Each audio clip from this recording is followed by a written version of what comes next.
Don't die. Oh. Oh, that's so sad.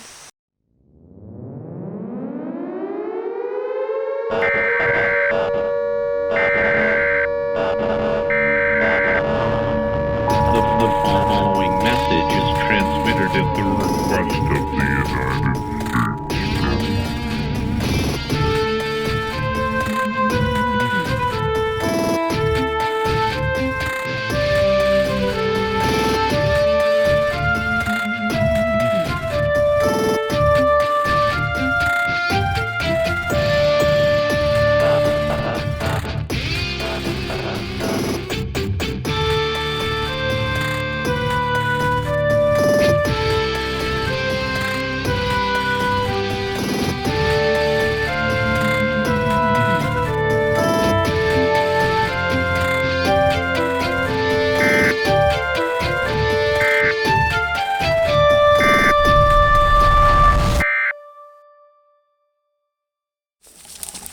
Well, hello, ladies and gentlemen. We're back. I'm Grimm. I'm Violet. We're headed out once again, as you know, to test ourselves and to test our gear. And me personally, I am continuing not to use my ferro rod. I've been having some difficulty with some different techniques. Remember from previous episodes with the wrapper, but I went home, and the important part is I practiced. And so I brought some more stuff to test out and see if I could come up with fire in a different way than using my ferro rod. But I'm not the only one that has some new stuff. I believe Violet has some new gear as well. I do. And so what's your favorite piece of new gear? My big girl knife. A big girl knife. And that's great. So she's gonna see what it's like to have maybe a quote unquote proper bushcraft knife, but she'll have to find that out for herself. So why don't you join us on this bug out adventure?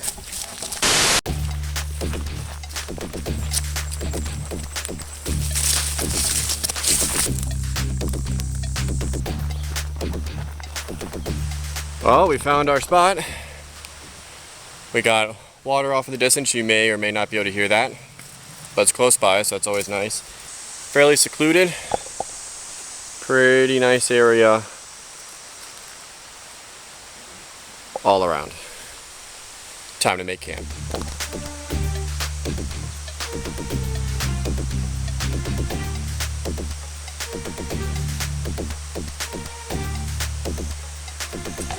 Camp is all set up. Violet is going to be making the first fire, and so you can see here she is using, what are you calling this? My big girl knife. Your big girl knife. But what it actually, it's the Fieldcraft, I believe, from Tops. So she is working on her feather sticks, which actually stopped moving for a half second. Yeah, not doing too shabby. She's got some more over there. She's got her lint, but I'm gonna let her work on that a bit more until she's ready, and then we're gonna see if all that practice that she did at home and all that time where I couldn't make a fire, if she can make it this time. Moment of truth. Let's see if I knock it over again. Well, you know, I've knocked over plenty myself.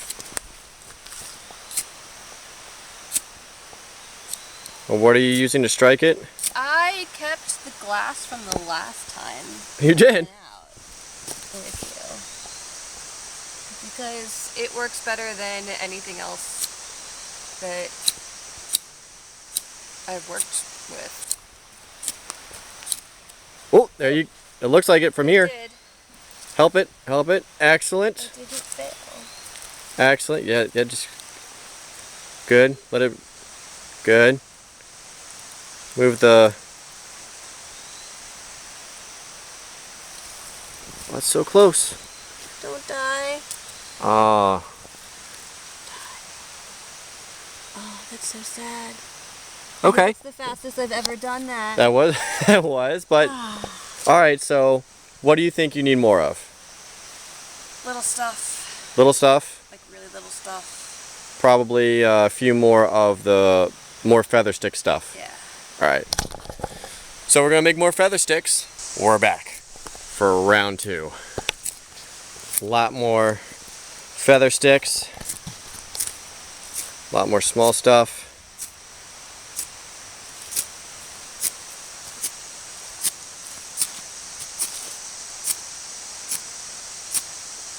You're definitely getting better at that. Yeah.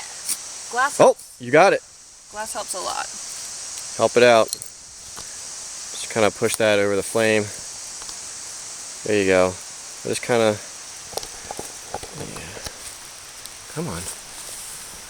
Come on. There we go. There we go. I started with all your little sticks that you prepared over here. And build that fire up. Now that we have a good fire, courtesy of Violet, and a little bit of time to just relax, it is conflicted card time. So, why don't you do the honors? Okay. And the conflicted card reads as such. What event or series of events will lead to the end of the world as we know it, in your opinion? That's short, but sweet. You want to go first? Sure. Okay. I think it's going to be a combination of things as they are now, plus a major epidemic. Because Epidemic. like So, a big contagious event. Because it's going to drain public resources. It's going to drain, everybody's going to be affected by it. So you're going to be down on police. You're going to be down on first responders. There's already a really big pull on the health system as it is. And people's behavior may change. Mm-hmm. Looting will change. And as things kind of break down and people tend to be a little bit more violent towards each other, I mean, we're kind of already there to begin with. I feel like it doesn't take a lot to make Yeah. a bunch of people angry. True. So having a bunch of people already angry, a scarcity of resources, and people getting sick, Mm-hmm. that's what I think will probably push it into a different kind of a world. Especially when people are afraid to go to work Yeah. because they're afraid to get sick, whether Yeah. they're first responders or not. Yeah. People not going to the power grid, you start losing power. Yeah. That's all over. So, yeah. Yeah. That could do it. A simple, so to speak, pandemic or epidemic. Or pandemic of you have an inchworm on you. Yes. Is he your friend? He is my friend. Okay. I would have to say that a single event of an EMP, so electromagnetic pulse, like a solar flare or possibly an attack, where instead of the nukes hitting the ground, they're detonated up in the stratosphere, because that would wipe out everything with an electronic circuit. And we are so dependent on our electronics. I mean, go to your favorite restaurant or bar and count how many people are stuck on their cell phones. And then forget the gaming aspect of it. Just think of the communication. We take for granted that we can pull a tiny little device out of our pocket and call or check emails or anything like that. And to think that if that's gone, someone that you could talk to that might be a mile away, you can't talk to anymore. You don't know what's going on with them. You don't know what's going on with the government. What is the government doing? Are they helping? Are they not? Are they in a bunker? What are the police doing? If you just could cut communications. Yeah. I think, you could just cut communications. Oh my gosh. Pandemonium. Mm-hmm. Until eventually you could get started. But yeah. EMP, or basically really if you could just cut communications. Yeah, the social aspect of what you're talking about is pretty. There's no banking. Right. Banking's gone. Banking is Banking's gone. Communication is gone. Cars are gone. Yeah. Yeah. Done. Well, so that's what Violet thinks would be an event that would end the world as we know it, and that's what I think would end the world as we know it. So now we know what to know. We want to know what you think would be a single event or a series of events that would end the world as we know it. So leave your comments down below in the comment section. We love to read them and see if you come up with something different than what we did. And if you enjoy these conflicted cards, check out the sponsored link that's going to be in the description. Click that, helps out Bug Out Boys, and to be honest with you, they're just fun. So grab yourself a deck. Some type of a salamander.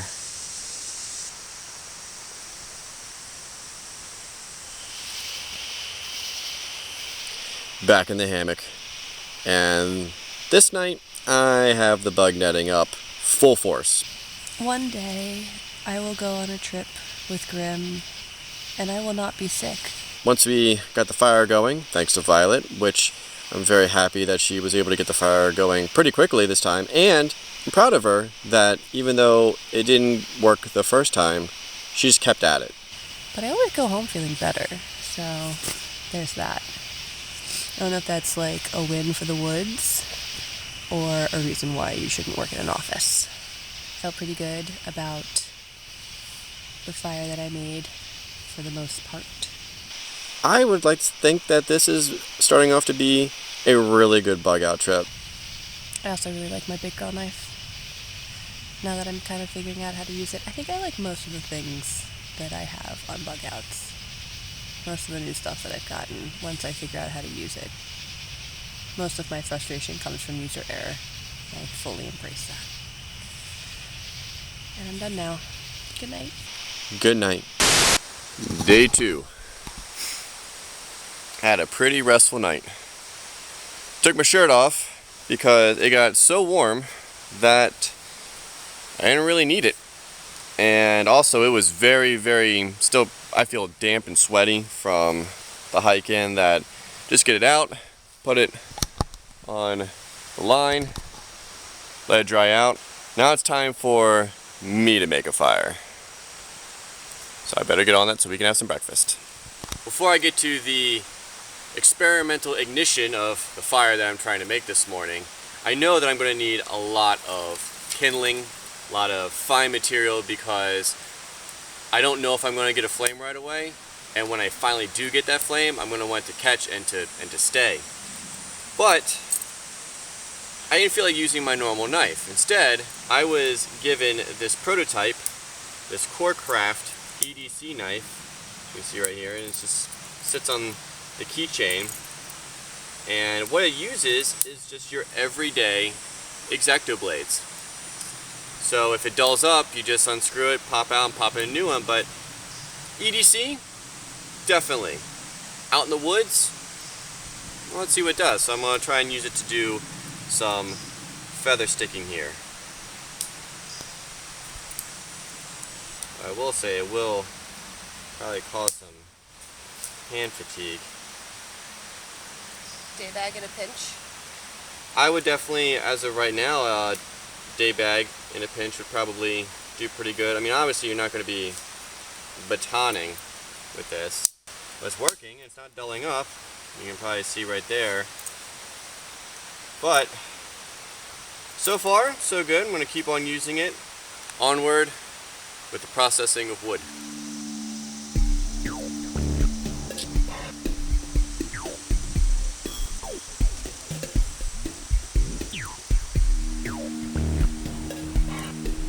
I believe I have the pit fire set up enough. Not a good feather sticks in there. The Corecraft EDC knife was doing great, but now it's time to create our ignition source, which I'm using an actual gum wrapper and a single AA battery. And the nice thing about this is that gum is going to be around a lot. And also, from a single wrapper, you can actually make 3 different attempts. So this is when it's always nice to have some scissors, which my multi-tool does. And this isn't an exact science, as I have discovered. So there you go right there. Now what you want to do is you want to create an hourglass.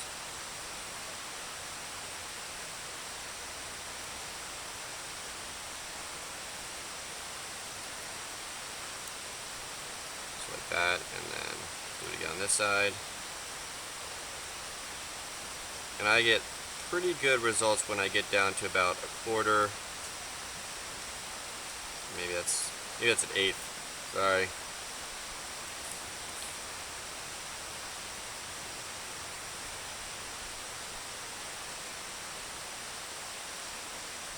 You could probably tear that too if you're really good tearing, but something about the size, hopefully I'm showing that to you well enough on camera, about like that. Got my feather stick here to take the flame, and I'm going to use this to put it in here. Best way to do it, so you can see my hands, is to put this on your third finger. That way you can hold it and bring it and touch it. Also, you want to keep it vertical, because that way the heat transfers up and grab it.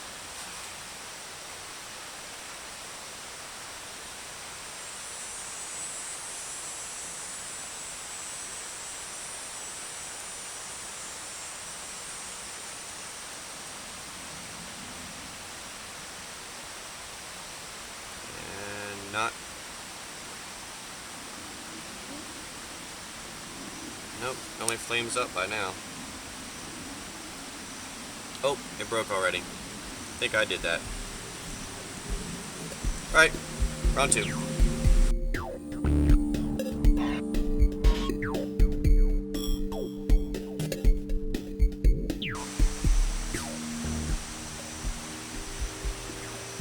Oh, and you saw it smoked, but no flame. So we're going to have to do it again. That means, to me, in my eye, is that it just wasn't thin enough.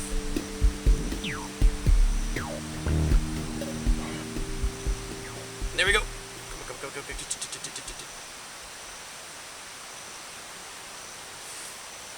Good. Spread that wonderful flame all around.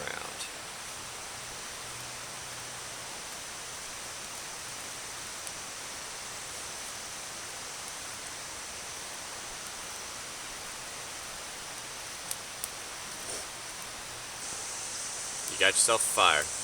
But I also brought along a Taco Bell wrapper. You figure, it's trash, right? People are going to toss it out. Probably going to be a lot of these sitting in dumpsters, so once I get this nice and happy and I'm not worried about it going out, I'm going to see if this works. Figured I'd cut it all out. Not on camera, so here is a piece of the Taco Bell wrapper.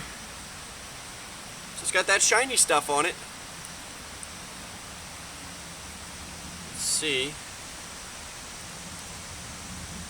what it does. Ah. Oh. Maybe, I don't know. Maybe that needs to be a little bit thinner. Maybe it needs to be a little bit thicker. Again, this is not an exact science. I'll try it again. Alright. Round 2.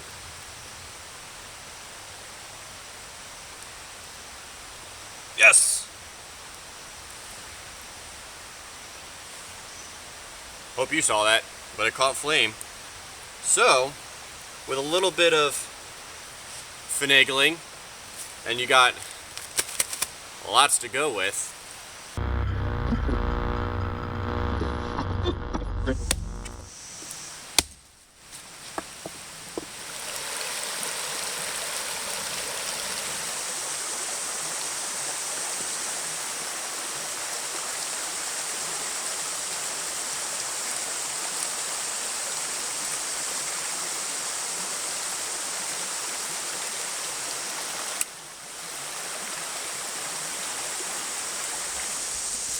Testing out Epic Water Filter's Ultimate Travel water bottle, and on my way back to campus, I'm sorry, there's mushrooms everywhere. There's one there, another one right there. All of them are different, and geez, a big one right there. Anyway, it's making me think maybe I should find somebody to teach me how to identify mushrooms, because mushrooms are one of the things that you can't just read a book, go out there and maybe munch on one and feel safe. No, no, no. You're either good or you're dead. So just keep that in mind. But if I would know my mushrooms better, I'd have a little snack with my drink.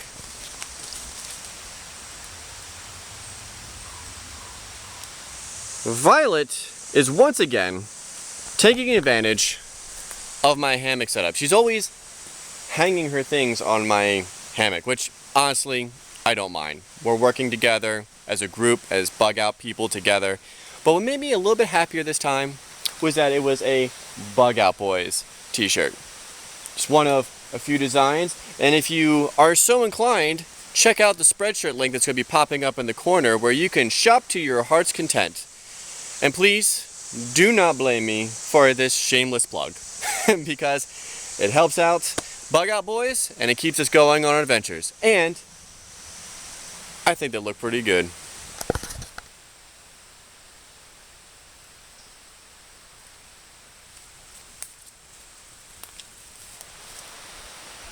So we have fire, and for all intents and purposes I have Grimm, so if I get into a real pickle with fire he can just do it for me. But I know I need to be practicing my feather sticks, and I definitely need to be getting used to using a bushcraft knife instead of a kitchen knife. And I feel like I'm getting kind of better. This one's looking a little promising, and I have some other practicey ones here. But Grimm is working on a different technique that he found. Yeah, I saw this on Instagram, that you take your knife and you slam it into a stump or a log, and then instead of pushing like this, you're drawing the stick across the blade. And I'm using my SOG SEAL Team Elite. I've had this knife from the very first bug outs. I mean, 4 years running, and it's been serving me very well. But actually this technique helps me out a lot, because the serrations are near the hilt of the blade, and that's always been throwing me off with making my feather sticks. But with this way, I don't have to do that. It's not putting a stress on my wrist. But if you want to know what I really think about the SOG SEAL Team Elite, check out the link. It's going to be popping up in the corner, and I'll go into more detail then. Right now, that was looking pretty good. At least the best I've done.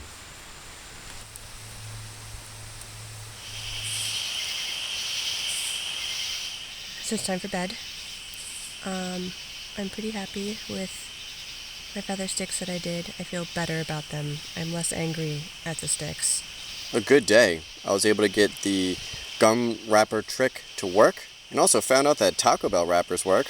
I like the routine that I'm kind of being able to get into, where I don't have to think about it too much. I think part of that has to be with knowing my gear. Trying out all the different new gear and seeing how it does actually out in a survival bug out location. I'm a little done with mosquitoes. I'm ready for fall and winter. I think it'll be more enjoyable during the fall and winter. Great day. Great night too. A little bit cooler, less humid. So I think I'm going to enjoy a very restful sleep. And with that, good night. Good night. Day 3. And another beautiful day. Violet's up here, and she had a wonderful discovery yesterday morning. And what did you find out? Like 5 millipedes in my boot, or my shoes. So I'm checking now, because I don't want to step on them. It's a whole family of them? There's a whole family of them, and they're living underneath my tent now. See? That's where they live. Oh yeah. Yeah. So I don't want to step on them. Check your boots. Yep, check my boots. Pop them out. Always check your boots. Getting ready to pack up camp, and as Violet and I know, we're not going to leave this smoldering fire pit. So luckily there's a stream nearby, and I'll let Violet start it off, making sure just to put it all out.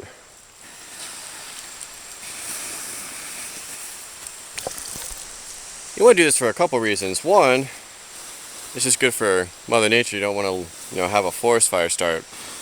But also, if someone's tracking you, you're trying to hide your tracks, so to speak, they're not really going to know when last you were here because they can't tell. Safe fire pit. Can't tell you how many times I've bumped across a fire pit and seen it smoldering off in the distance. Don't do that.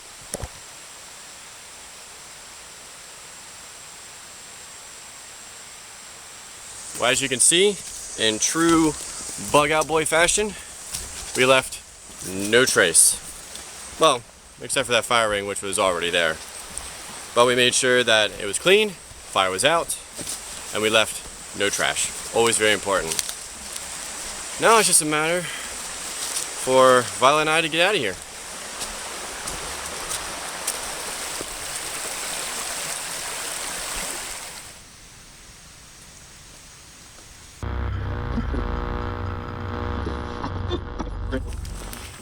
Well, as you know, we're on our way out, but I decided to let Violet lead the way a bit, get her accustomed to looking for trailblazers or trail signs. And I couldn't help but notice, but her pack looks better. Things aren't hanging out or falling out. There's no huge mound coming off from the top. Less pack mulish. Yes, less pack mulish. So. Yeah, I started to figure out what I really needed in my pack. Things that I hadn't touched the entire time I've been going out with you guys, I removed. Which is great because it's you've been with us out in the extreme cold and now extreme heat, so it's not what you took out wasn't predicated on the season. It's just what you didn't touch. That's awesome. Yeah, and I'm figuring out how to put things in the spaces and utilize the space of my pack a lot better. Well, that's great. So it sounds like that you have learned how to pack your pack. Yeah. That's great. That's why we go out on these. But if you need a little bit of help or information on how to pack your pack, check out the link that's going to be popping up in the corner for the bot. How to pack your pack. And it will make a world of difference when you're putting those miles down with 30, 40, 50, 70 pounds on your back. Well, ladies and gentlemen, we hope you enjoyed this Bug Out Boy episode. We hope you enjoyed us bringing out some new gear, trying it out, testing out, see how it does in an actual survival situation.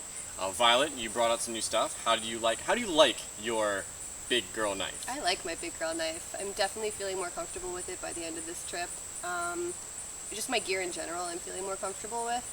Yeah. And I know I need to go home and practice making feather sticks. Yeah, well, I mean also your grip. It's a whole new grip for you. So, and as you saw, we practice when we go out here, but that doesn't mean that you can't practice while you're at home. So I strongly encourage that. I am definitely going to be encouraging Violet to do it as well. But with that, we will see you next time.